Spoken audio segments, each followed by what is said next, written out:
What did you learn about the opposite sex a little late in life? Not all men want physical intimacy all the time. When I was young, my mom would tell me that men only want one thing. Everyone from my relatives to pop culture seemed to agree that men wanted physical intimacy 100% of the time, which led me to have some foolish insecurities when I was dating someone and they weren't in the mood. Because if men want physical intimacy all the time and he didn't want physical intimacy right now, then it must just be me, right? It took me a long time to learn that men can be not in the mood and it has nothing to do with me. I kid you not. My uncle actually believed women never passed gas. Not until he was almost 40 years old, married my aunt, dad's younger sister, and she proceeded to rip the loudest one under the covers he had ever heard. Apparently the women on his side of the family refused to acknowledge that women fart, and a few of them have said it in front of me. Balls involuntarily move all the time. The skin ripples. It is prominent when going from one climate to another, such as getting out of the shower and drying off. I do that sometimes in the bath. Let the balls hang over water. Let them move on their own accord. When they slow down, splash hot water and then they move around as if trying to move away from my body to lose heat. Then BAMMM cold water, and they shoot up close to my body. Women don't have blue fluid leaking from their body. I was like 13 when I learned that MaxiPad commercials pour blue fluid on them to show their absorbance because blood would be in bad taste.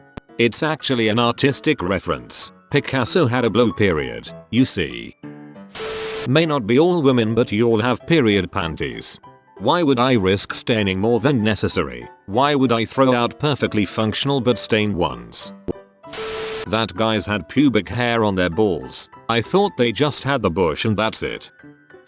Twats vary in size just as much as dongs do. It's not my fault I have a wide set T. That white women can have brown nipples. Guys with vasectomies still ejaculate. I don't know what made me think this, but I assumed nothing came out when they orgasm after the procedure. Probably jokes like they took the venom out of the cobra. The semen is made up of 3 liquids. One from the balls, one from the prostate, one from the seminal vesicles. You can still ejaculate without one organ. I lived a very sheltered life until I was about 16. Some of the seniors in my sophomore math class were talking about donating sperm. I assumed they had some sort of slang word for peeing in a cup and I asked where could I go and get paid to pee in a cup. Today I learned sophomores donate sperm. Men can move their dongs, more like a bobbing motion, but what the frick. That guys can flex their dongs. Now I make my boyfriend do it because it just blows my mind. For a fun experiment, start hanging some items on it and see how much weight he can lift. That towel turban actually has their hair twisted up in it : I was a young boy, I kicked my older sister in the crotch, found out that girls don't have the male genitalia. That's my purse, I don't know you. I felt guilty for playing with their tea during physical intimacy. I assumed they got no pleasure out of it. It turns out they, usually, love it too. If ya know what you're doing, go for them titties. Don't anime grope them though. Up until I was at least 14 I thought there was a third hole in between the T and the butthole where you were supposed to put your dong. There are 3 holes, so you were kind of right. From the ages of 14 to 25, I thought that guys just hung out and watched pee together on the couch, like dudes being dudes, giving each other high fives and crap. Ain't no way I'm letting my friends know my pee preference. That's so much roast material. Guys have hairy butts. I read about it online and hand-waved it as just something a few haven't liked to complain about, but my ex also had a hairy butt, so I guess it's not that rare. Guys have hairy everything. The bit under the head of the dong is called a frenulum and it's a good place to put a celeb. I discovered this when some friends were talking about it and I had an image of them holding a Hitachi under their tongue. The T is not on the front like the dong. I was shocked how up under there it is. I used to think girls peed out of the twats. Rip high school health class, not helpful at all. This made me laugh. I thought girls peed out of their butts until I was 14. Then, when I was on a ski trip with friends, they made fun of me and called me an idiot and told me that girls peed out of their twats. Then, At the ripe age of 25, my sister, who is a health professional, informed me that no, girls do not pee out of their twats. When you find a girl you like, just freaking tell them. As soon as I learned they don't know unless you tell them, I was away. Been into this girl for over 5 years. Not said a word. Probably should. Definitely should. Hasn't happened. I was in a life drawing class when I was 18 and most of us were 18-year-old girls. It was cold that morning, so the nude model's dong looked really small, and I think most of us didn't know dongs could grow because there was giggling. I'm sorry Tim, we know your dong isn't always small now.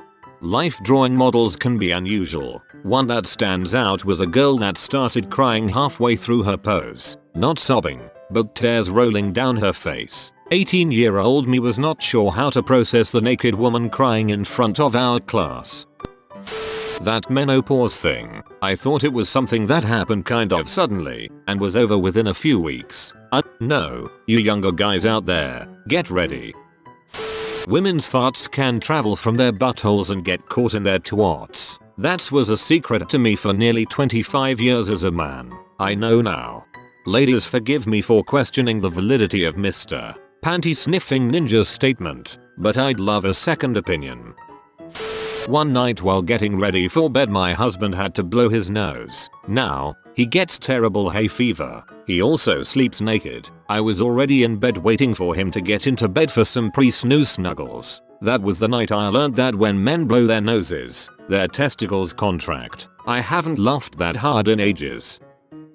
That men often rely on their female SOS as their sole source of emotional support and open communication. This led to a lot of confusing situations for me when guys didn't really want to be in a relationship with me, but they couldn't do without the emotional companionship it provided for them. So I often ended up getting what felt like very mixed signals. It took me a long time to learn that mixed signals almost always means I should leave.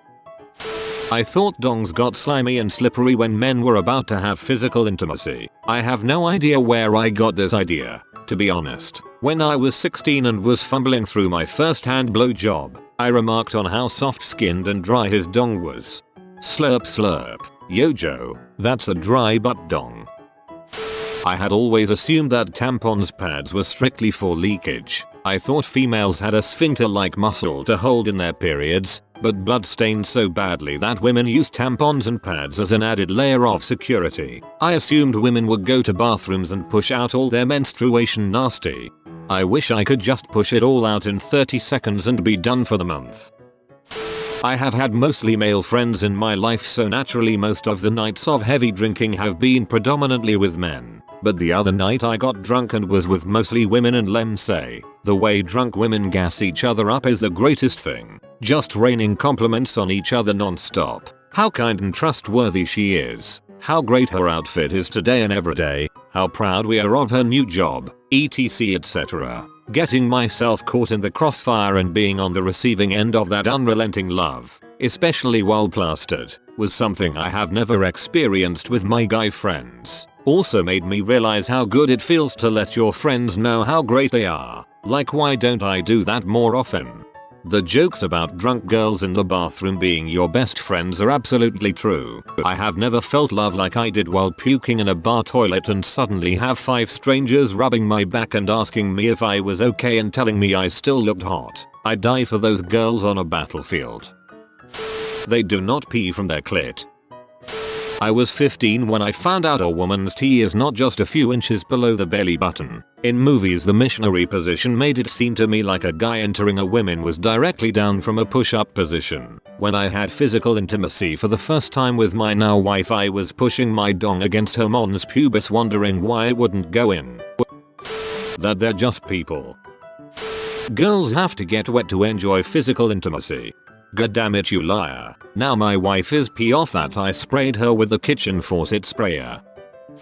I didn't realize that a dong can change sizes without an erection just by how a man is standing, sitting, or laying down. I used to think my boyfriend always had like a half chub when he was standing up versus when he is laying down on the bed. Till that people vary significantly as to what constitutes a little late in life. A girl I used to know thought, well into her 20s, that the semen of African American males was colored black. You know, like when you grab a woman's breast and you feel it and it feels like a bag of sand? It's even worse when you squeeze too hard and actual sand comes out.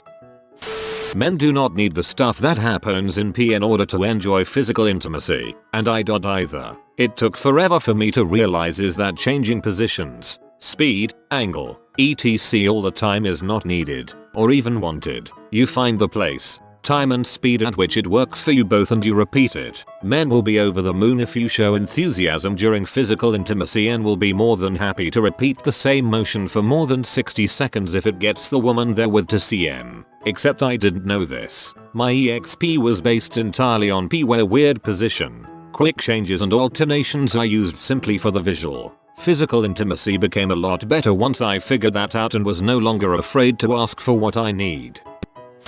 No one told me that when you take your physical to go into middle school that you had to show the doctor your balls. They told my sister to step out of the room and there I was alone with a nurse and my mom and they just said that I know what to do. No I didn't, so I just stood there like an idiot for about 2 minutes and they said they'd type declined into their system for me. I didn't know what that was all about until my mom told me on our way back home. People, always use words with your son. Wait, I just realized this is not regarding the opposite sex, but whatever, I'm not deleting this. Many people are so incredulous. It's like they didn't even have dong inspection day.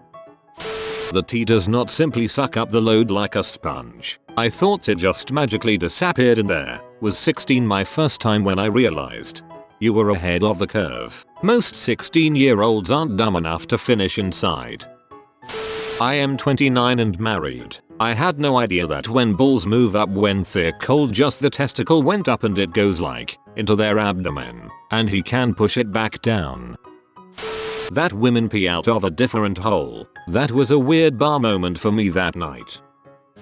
That if you have a pretty GF, she is going to get hit on a lot. And guess what? She does not want to sleep with them. She is used to it, and at least my GF very quickly says something to work my existence into the convo if it heads anywhere near the guy showing interest beyond conversation. And to add to that, all girls are not cheating tramps. Don't let one from your youthful years ruin a good thing because of trust. It never really bothered me when a girl I was with got hit on. The way I see it, if she really likes being with me, she'll turn the guy down. If she leaves me for that guy, she was going to leave at some point anyway. Just gotta cut your losses and move on. I understood most things about females after being around them for most of my life. My mother was young when she had me, so her friends had no problem whatsoever explaining physical intimacy, the menstrual cycle, and habits to a 5-year-old in terms that I could understand. What I didn't know for a very long time after, though, is that vulvas can vary greatly in appearance from woman to woman. I honestly thought, until I was 16, that the labia grew entirely dependent upon how much physical intimacy a woman had, like some sort of physical curse for enjoying a natural process. I'm in the US, but I was honestly graced with a series of really good adult ed teachers in school. They didn't split the class, didn't do the abstinence speeches, didn't shy away from the gritty details of being a male or a female, and didn't shield us from the LBGT side of physical intimacy in high school. Instead of saying don't have physical intimacy, they told us that it's our decision, that consent was incredibly important, that P wasn't realistic physical intimacy, and that we should protect ourselves and our partners. But since it's technically illegal to show detailed real-life versions of genitalia to minors in a school setting, and since all of the depictions of genital organs for both genders were basically all the same in all of the books, I never really considered that some vulvae could be different, and that they all formed into the same general shape. Even the P I watched in my youth had very little degrees of differences. You have been visited by the money bird. It'll bring you good fortune, but only if you subscribe in 42 seconds or less. If you are new to the channel, you can subscribe. I publish new videos every day. Until then, check out another video, or don't. Either way, have a great day you magnificent people.